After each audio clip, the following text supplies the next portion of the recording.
समुद्र किनारे बसे एक छोटे से गांव में रिया और अर्जुन अपनी माँ के साथ रहते थे। उनका जीवन सादगी भरा था, लेकिन गरीबी उनकी सबसे बड़ी चुनौती थी। एक दिन घर के पुराने अटारी को साफ करते समय रिया को एक पुरानी डायरी मिलती है। यह डायरी उनके स्वर्गवासी पिता की थी, जो एक नाविक थे।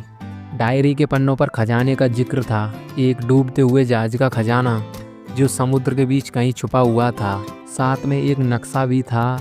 रिया की आंखों में चमक आ गई। रिया, अर्जुन, यह हमारा मौका है। अगर हम यह खजाना ढूंढ लें तो हमारी सारी समस्याएं खत्म हो जाएंगी। अर्जुन, रिया, यह खतरनाक हो सकता है। हमें नहीं पता वहाँ क्या होगा।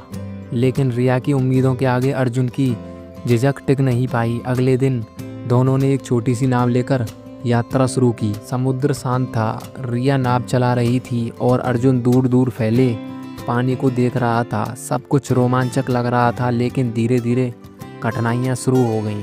पहली चुनौती एक भयानक तूफान थी। तेज़ हवाएं और ऊंची लहरें उनकी नाव को इधर उधर फेंकने लगीं।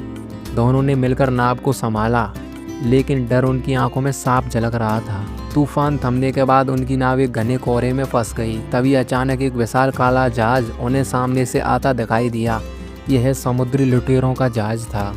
लुटेरों का कप्तान, कौन हो तुम लोग और यहाँ क्या कर रहे हो?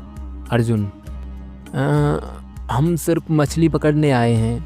लेकिन कप्तान उनकी बातों पर विश्वास नहीं करता है और उसने अपने आदमियों को उनकी नाव पर तलाशी लेने के लिए भेजा। रिया ने जल्दी से डायरी छुपा दी, लेकिन लुटेरों को कुछ शक हो गया। लुटेरों से बचने के लिए रिया ने एक योजना बनाई।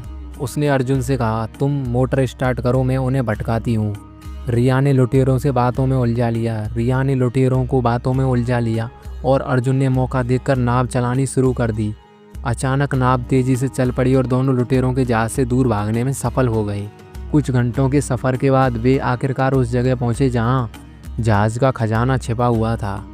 यह एक छोटा सा द्वीप था, जिसके किनारे पर डूबे हुए जहाज का मलबा दिखाई दे रहा था। अर्जुन, रिया, यह वही जहाज है जो पिताजी की डायरी में लिखा था। दोनों ने जहाज के अंदर जाकर एक पुराना खजाने का संदूक खोजा। जब उन्होंने उसे खोला तो उनकी आंखें चमक उठीं। अंदर सोने के सिक्के और गहने भरे हुए थे। लेकिन उनकी खुशी ज़्यादा देर तक टिक नहीं पाई। दूर से लुटेरों का जहाज उनकी ओर बढ़ता दिखाई दिया। लुटेरे द्वीप पर उतर आए। कप्तान ने गुस्से में चिल्लाते हुए कहा, तुम लोग बच नहीं सकते, खजाना हमें सौंप दो। रिया ने अर्जुन से फुसफुसाते हुए कहा, हमें अपनी समझदारी से काम लेना होगा।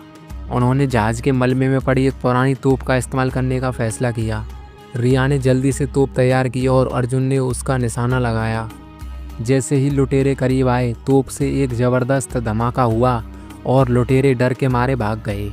लुटेरों को भगाने के बाद रिया और अर्जुन ने सोचा कि उन्हें खजाने का एक छोटा सा हिस्सा ले लेना चाहिए और बाकी वहीं छोड़ देना चाहिए, ताकि यह दूसरों के लालच का कारण ना बने। गांव लौटकर उन्होंने अपनी मां को सब कुछ बताया। रिया ने कहा, यह खजाना सिर्फ सोना चांदी नहीं था। इस यात्रा ने हमें सिखाया कि असली खजाना हिम्मत और एकजुटता है। गांव के लोग उनकी बहादुरी की कहानी सुनकर गर्व महसूस करने लगे। दोस्तों, अगर आपको मेरी ये वीडियो पसंद आई हो तो मेरे चैनल को लाइक करें, शेयर करें एंड सब्सक्राइब करें। Thank you.